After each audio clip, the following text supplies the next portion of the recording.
영국의 유명한 정치인이었던 윈스턴 처칠의 어릴 때 얘기 여러분들 혹시 들은 적이 있을 줄 압니다. 친구들과 한 번은 어렸을 때 강에서 수영을 하다가 익사 직전까지 간 일이 있었습니다. 같이 놀던 아이들 중에 정원사 아들 하나가 처칠이 물에 빠져들어가는 모습을 보고 뛰어들어서 처칠을 구해줬습니다. 집에 와서 그 이야기를 했고, 아버지는 자기 아들을 건져준 그 아이를 보기를 원했습니다. 그래서 그 처칠을 구해준 친구가 처칠의 아버지에게 갔더니 그 처칠 아버지가 그 소년에게 뭐라고 얘기하냐면, 네가 내 아들을 살린 생명의 은인이구나. 네가 원하면 네가 대학을 졸업할 때까지 내가 모든 재정적인 뒷바라지를 할 테니까 네가 원하면 열심히 공부해봐라. 그렇게 약속을 해줬습니다. 그 약속을 받고 그 소년은 열심히 공부해서 의대에 진학을 했고 나중에 의사가 됐습니다. 그 아이에게 물에서 건진받은 처칠도 나중에 정치인이 됐고 영국의 수상이 됐습니다. 어느 날 이란의 국제 통상 문제로 이제 볼일을 보려고 이란에 갔는데 갑자기 심한 질병에 걸리게 됐습니다. 급성 폐렴에 걸려서 정말 꼼짝도 못하고 사경을 헤매는 상황이 됐습니다. 이란 국왕이 그 처칠에게 이 급성 폐렴의 세계적인 권위자 한 명을 소개를 한다고 하면서 정말 혼수 상태에 의식불명에 있는 처칠을 치료하게 했습니다. 깨끗하게 치료했는데 나중에 알고 봤더니 그 처치를 치료한 의사가 알렉산더 플레밍이라고 하는 의사입니다. 이 플레밍이 어떤 사람이냐면 나중에 처음에 어렸을 때 처치를 물속에서 건져내서 살렸던 사람이고 처칠의 아버지의 도움으로 의사가 됐던 사람입니다. 그 의사가 돼서 그는 열심히 연구를 했는데 여러분들이 아는 그 페니실린을 발견한 그런 의사가 됐고, 이 페니실린을 발견해서 많은 사람들을 살려낸 의사가 됐습니다. 그리고 그 은혜는 다시 한번 이 처칠이 급성 폐렴에 걸려서 생사기로에 있을 때 처칠을 또 한번 살려내게 됩니다. 사람은 서로 도움을 주고받는 의존적인 존재입니다. 이 세상에 태어나는 순간부터 죽을 때까지 우리는 누군가의 도움을 받으며 삽니다. 어렸을 때는 부모의 도움을 받고 학교 들어가면 선생님 도움을 받습니다. 친구들의 도움을 받기도 하고 선배와 후배, 형제들, 친지 도움을 받기도 합니다. 가정을 꾸리면 아내의 도움을 받기도 하고 또 남편의 도움을 받기도 합니다. 늙으면 자녀들의 도움이나 보살핌도 받게 됩니다. 사업을 하는 사람들은 특히 남을 많이 도와줘야 되고 또 남에게 많은 도움을 받기도 합니다. 이 세상을 홀로 살아가는 사람은 아무도 없습니다. 그리고 인간들은 그렇게 도움을 받는 곳에 도와주는 사람에게 마음이 가게 돼 있고, 마음이 가면 눈길이 가게 돼 있습니다. 여러분들, 신앙적인 면에서도 똑같습니다. 우리가 하나님에게 도움을 받습니다. 그분은 천지를 창조하셨고 우리에게 생명을 주셨고 우리가 이 땅에 살 수 있도록 모든 걸 예비해 놓으셨습니다. 이런 사실을 깨닫고 살면 마음이 하나님께로 가게 돼 있고, 그리고 눈도 하나님을 향하게 돼 있습니다. 그걸 다른 말로 말하면 신앙 생활한다, 그렇게 얘기합니다. 오늘 본문은 이스라엘 백성들이 포로 생활을 마치고 바벨론에서 예루살렘으로 돌아갈 때 70년 포로 생활한 것도 지긋지긋한 데다가 지금 예루살렘으로 돌아간다고 해서 무슨 특별한 좋은 소식이 기다리고 있는 게 아닌 걸 그 사람들은 압니다. 정말 예루살렘에 돌아가도 하나님의 도움이 있어야 되고 하나님이 함께 해주셔야 된다고 하는 걸 알기 때문에 그런 하나님의 도움, 하나님이 함께 해주실 것을 믿고 감사하면서 불렀던 찬양의 시가 오늘 121편입니다. 그리고 그 후에 이스라엘 사람들은 예루살렘 성전이 다시 회복된 이후에 예루살렘 성전에 올라갈 때마다 성전에 올라가면서 부르는 노래로 이 시편 121편을 불렀습니다.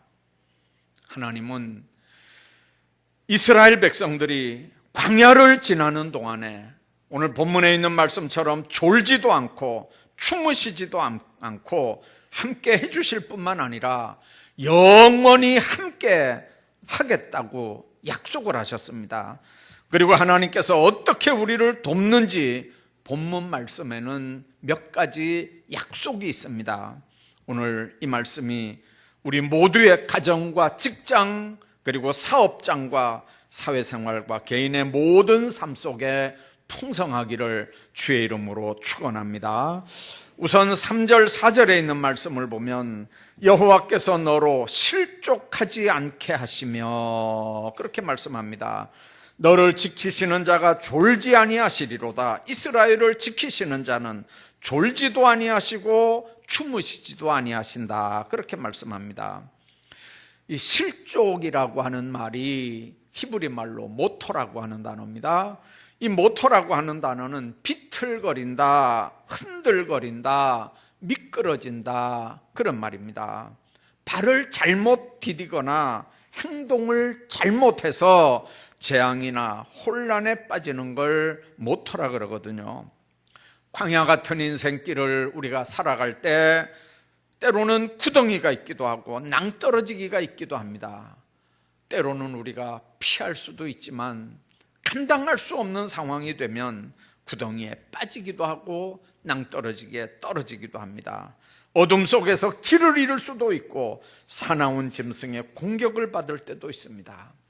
그때 하나님께 도움을 구하고 하나님의 도움을 받는 자는 구덩이나 위험한 곳에 미끄러져서 빠지지 않는다는 약속입니다. 왜냐하면 하나님이 지켜주시기 때문에 그렇습니다. 문제는 하나님과 올바른 관계를 가지고 하나님의 인도를 받는 사람은 실족하지 않는다는 겁니다. 졸지도 않고 주무시지도 않고 우리를 지키시는 하나님의 사정권 안에 있을 때 그게 가능한 겁니다. 하나님께서는 우리가 실족하는 걸 원하지 않습니다. 하나님의 자녀이면서도 실족하고 사는 걸 하나님이 기뻐하지 않습니다. 그래서 우리를 실족하지 않게 하십니다. 또한 시험과 유혹을 잘 극복할 수 있도록 힘과 능력과 지혜를 허락해 주십니다. 신명기 32장 10절에 보면 여호와께서 그를 황무지에서 짐승이 부르짖는 광야에서 만나시고 호위하시며 보호하시며 자기 눈동자같이 지키신다고 말씀합니다. 여러분들, 눈동자가 얼마나 예민합니까? 이물질이 눈에 들어가려고 하면 금방 반응해서 이물질이 눈에 들어가지 않도록 눈썹과 눈꺼풀과 눈물샘이 금방 작동을 합니다. 여러분들, 눈썹과 눈꺼풀과 눈물샘이 한순간도 쉬지 않고 눈동자를 보호하는 것처럼 하나님은 눈동자같이 우리를 보호하시고 지켜주신다고 하는 약속인 걸 믿으시길 바랍니다. 시편 40편 2절에 그랬습니다. 나를 기가 막힐 웅덩이와 수렁에서 끌어올리시고 내 발을 반석 위에 두사 내 걸음을 견고하게 하셨다, 그렇게 말씀합니다. 하나님은 우리가 실족하지 않도록 지키시고 뿐만 아니라 우리를 견고하게 하고 넘어지거나 실패하지 않도록 붙잡아 주십니다.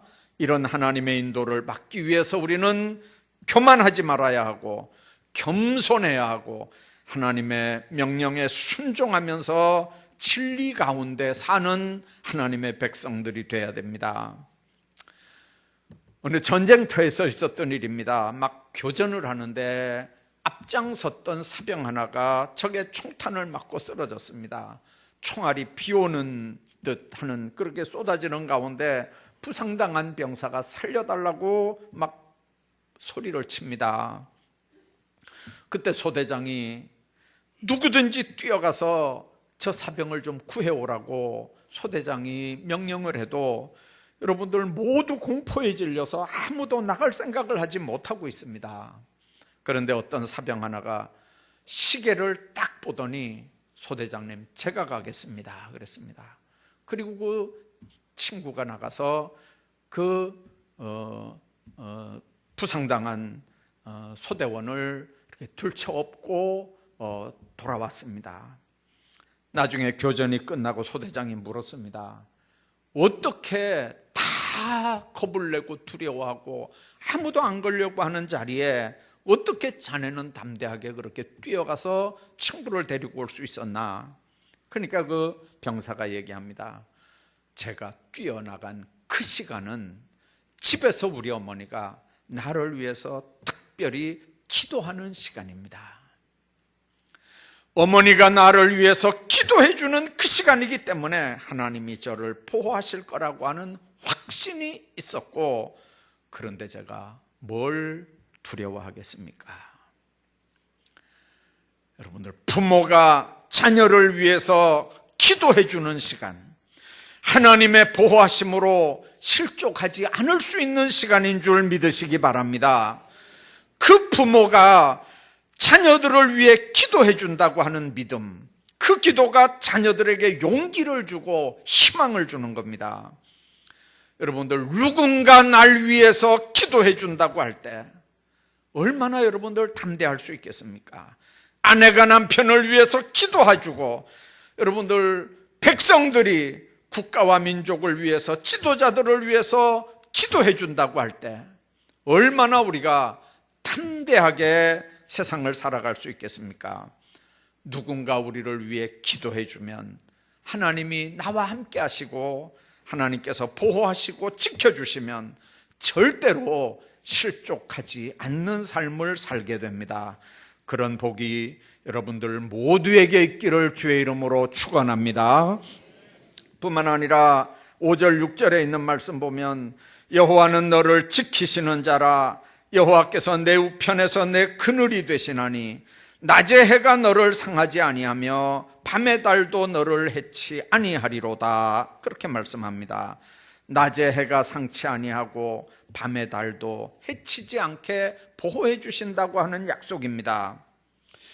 여러분들이 아는 대로 이 팔레스틴 지역은 낮에는 해, 밤에는 달 때문에 고생을 합니다. 여러분들, 낮에 그 해가 얼마나 뜨겁게 내리쬐입니까? 습기는 없습니다. 45도 이상 낮에는 뜨거운 태양이 장렬합니다. 그래서 여러분들, 샘의 근원이 마릅니다. 사람의 머리에 내리쬐면 일사병이 걸립니다. 일사병이 걸렸다 그러면 생명을 보장받지 못합니다. 그래서 사막을 여행하는 사람들이 제일 두려워하는 게 일사병입니다. 밤에는, 낮에는 해가 무섭지만 밤에는 달이 무섭습니다. 여러분들, 낮에는 그렇게 뜨겁다가도 45도 이상 되다가도 밤이 되면 5도 이하로 내려갑니다. 그러면 40도 이상의 밤낮 온도 차이가 납니다. 그 뜨거운 열기가 극도로 추운 냉기로 변해서 달빛을 받고 잠을 잔 사람은 심한 현기증을 느끼게 되고, 더 심하면 정신 이상이 되거나 간질병이 되거나 열병에 걸리게 된다는 게 이 월사병의 근거입니다. 그렇기 때문에 낮의 해, 밤의 달, 이걸 피해야 되는데 하나님은 낮이나 밤이나 우리 그늘이 되주셔서 이런 피해를 당하지 않게 지금 해주신다고 약속을 하는 겁니다. 여러분들, 하나님이 보호하시면, 하나님이 그늘이 되시면 그렇단 말입니다. 그 말은 하나님을 떠나서 자기 멋대로 사는 사람들은 하나님의 그런 보호를 받을 수 없고 불기둥과 구름기둥 아래 거하지 못한다는 뜻입니다. 어제 비 왔잖아요. 우산 안에 들어가는 사람은 비를 피할 수 있지만 우산 밖에 나가는 사람은 방법 없이 비를 맞게 돼 있습니다.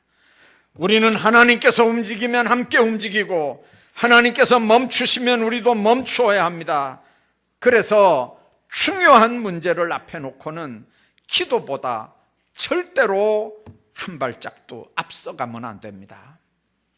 여러분들, 개인의 무슨 결정해야 될 중요한 문제가 있다든지 아니면 가정에 결정해야 될 중요한 문제가 있다면 반드시 기도하시고 응답 받으신 다음에 움직이시기를 바랍니다. 이스라엘이 그렇게 바빠도 구름 기둥 움직일 때 움직였고 또 구름 기둥이 움직이지 않으면 절대로 움직이지 않았습니다. 하나님은 하나님의 백성들이 혼자 처신하고 혼자 결정해서 살아가는 걸 원하지 않습니다.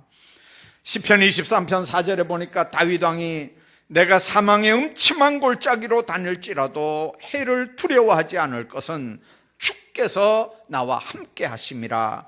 주의 지팡이가 나를 안위하시나이다. 그렇게 고백을 합니다.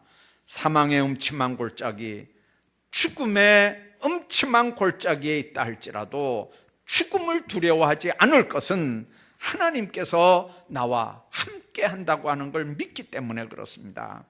하나님을 의지하는 사람 중에서 버림받은 사람이 있다는 얘기를 들어보셨습니까? 하나님과 함께하는 사람도 시험은 당합니다. 환난은 당합니다. 그러나 하나님과 함께하는 사람들은 그 모든 시험들을, 환난을 이겨낼 수 있는 힘이 나에게 있는 게 아니고 그분에게 있다고 하는 걸 믿으시길 바랍니다.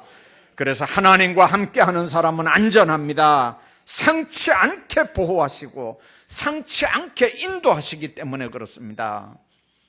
링글린 브라더즈 서커스단이라고 하는 게 아마 미국에서 굉장히 유명한가 봅니다.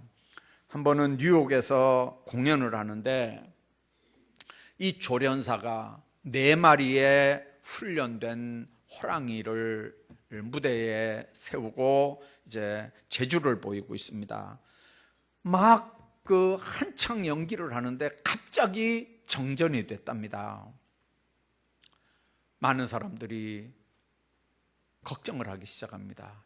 이 깜깜한데 갑자기 예고 없이 이 정전이 됐는데 저 호랑이들이 조련사를 어떻게 하지 않을까 막 두려워하고 있는데 조련사가 채찍으로 바닥을 치는 소리만 이 관객들에게 들렸습니다. 그리고 나중에 한참 있다가 불이 켜졌습니다. 호랑이 4마리와 조련사가 딱 하나도 흐트러짐이 없이 관객들 앞에 딱 나타났습니다. 그리고 박수가 쳐졌고요. 그 공연이 무사히 끝난 다음에 인터뷰를 했습니다. 조련사에게.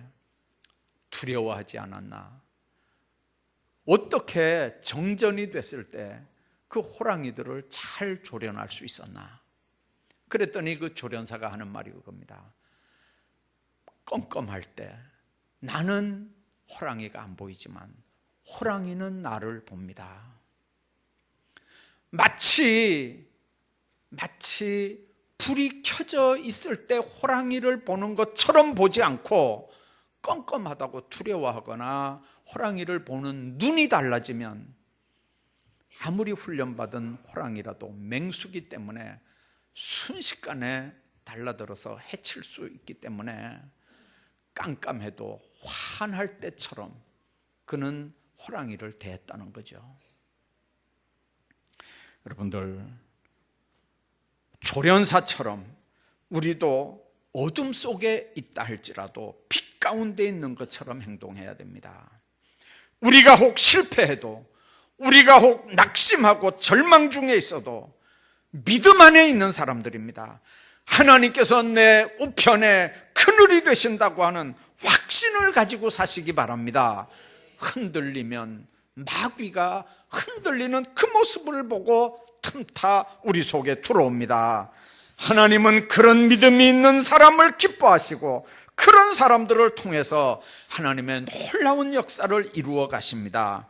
우리가 생각하지도 못했던 기적과 은혜는 바로 그런 삶의 자리에서 나타난다고 하는 걸 믿으시기를 바랍니다.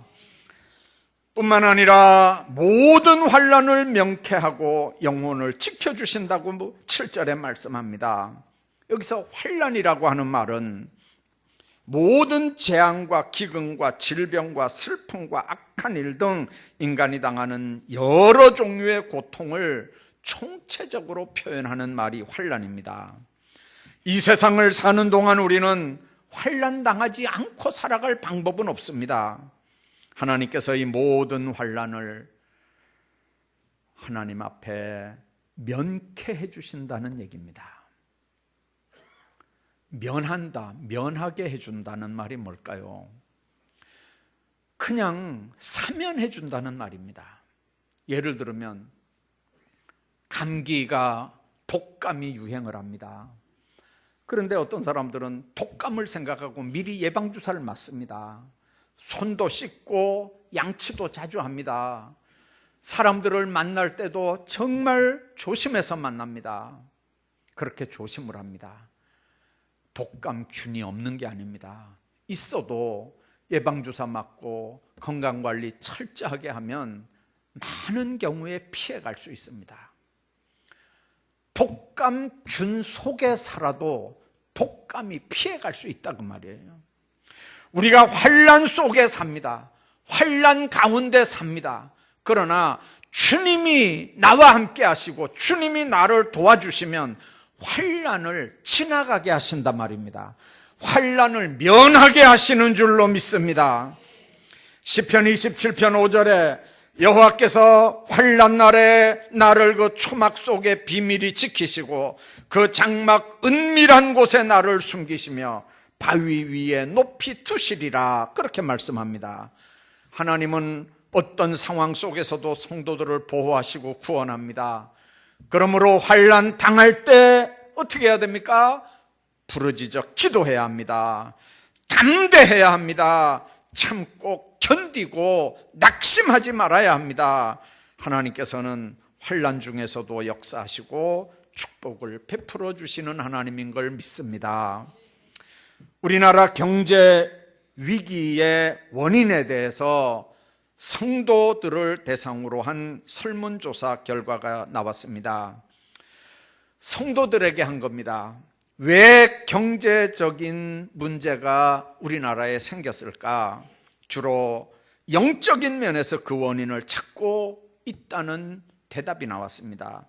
경제 위기의 원인을 경제 구조적 모순 그리고 정치력의 부재에서 원인을 찾는 사람들이 상당수 있었지만 대부분의 성도들은 영적인 원인이 경제 위기의 원인이다, 이렇게 대답을 했습니다. 응답자의 35% 이상이 영적 각성을 촉구하는 하나님의 채찍이다, 이렇게 대답을 했답니다. 도덕적이고 윤리적인 타락의 결과물이라는 거죠. 신앙적인 부재라는 거죠. 하나님과의 관계가 끊어지고 하나님보다 만몬 섬기는 그런 타락된 삶이 이제는 하나님 없어도 되는 것처럼 그렇게 사는 사고방식에 하나님이 쐐기를 박는 사건으로 경제 난국을 해석을 해나가는 겁니다. 어떤 부인이 외과 수술을 받은 후에 집에 돌아왔습니다. 의사가 남편을 불러서 얘기했습니다. 선생님, 아내가 지금 너무 쇠약해 있는 상태고 정말 기력 회복하는 게 어렵습니다. 면역력도 완전 바닥이고 정말 회복한다는 건 거의 불가능합니다. 그러니까 집에 있을 때 제가 간호사 한 명을 또 고용을 해서 그렇게 간호사가 교대로 24시간 이 환자를 돌보는 게 필요하고 의사 입장에서 그걸 권해드립니다. 그렇게 제안을 했습니다. 그러면서 얘기했습니다. 회복 가능성은 1%도 안 됩니다. 아내가, 남편이 그 소리를 듣고 죽어가는 아내 앞에 자기가 할 수 있는 일이 뭘까 한번 생각을 했습니다. 아이들을 불러서 정말 죽어가는 막 이 초에 이렇게 심지가 꺼져가는 것 같은 아내의 생명을 보면서 생애 처음으로 하나님 앞에 기도했답니다. 온 밤을 꽃박지 세워서 기도했답니다. 처녀 때는 그렇게 든든하고 건강한 아내였습니다. 오늘날까지 살아오면서 정말 희생적으로 헌신했던 아내입니다. 그런데 이제 그 아내가 정말 혹 불면 날아갈 것 같은 촛불의 심지처럼 그렇게 아른아른거리고 있는 생명을 바라보면서 그 자녀들과 함께 아내를 살려달라고 간절히 하나님 앞에 매달려서 기도했답니다. 그리고 기도의 응답에 대한 하나님의 약속을 확신했습니다.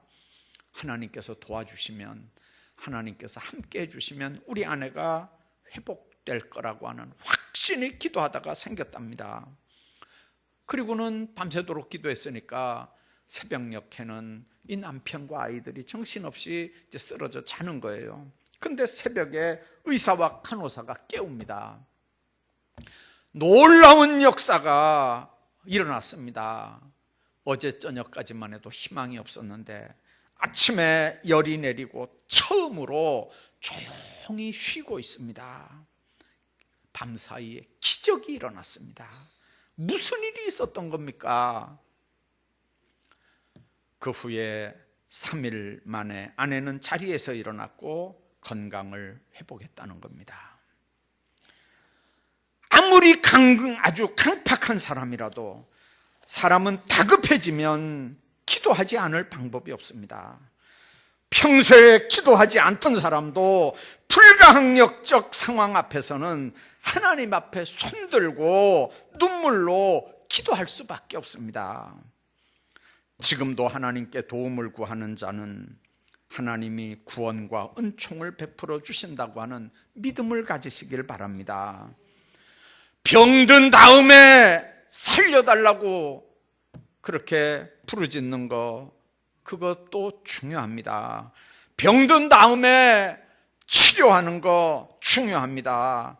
그러나 평소에도 우리가 손 씻고 예방하는 게 중요한 것처럼 늘 어려운 일을 당하기 전에 늘 기도하면 이 어려운 일이 피해 가는 줄로 믿으시기 바랍니다. 늘 기도하면 어려운 일 당하기 전에 하나님께서 이 어려운 일을 명쾌해 주시는 줄로 믿으시길 바랍니다. 어려운 일을 당하기 전에 기도하면서 어려운 일들을 명쾌하는 축복들이 여러분들 가운데 있기를 주의 이름으로 축원합니다. 고난과 환난이 다가올 때 하나님 앞에 기도하며 사십시오. 말씀대로 사십시오. 하나님 앞에 받은 직분들 감당하면서 충성을 다하십시오. 그러면 반드시 하나님께서 여러분들과 함께 하셔서 여러분들 도와주시고 축복해 주시고 역사하실 줄로 믿습니다. 우리로 실종하지 않게 하시고 피해를 막아주시고 환난을 면하게 하시고 영원히 지켜주시는 그 하나님의 은혜가 오늘 여러분들 모두의 삶 속에 충만하기를 주의 이름으로 축원합니다.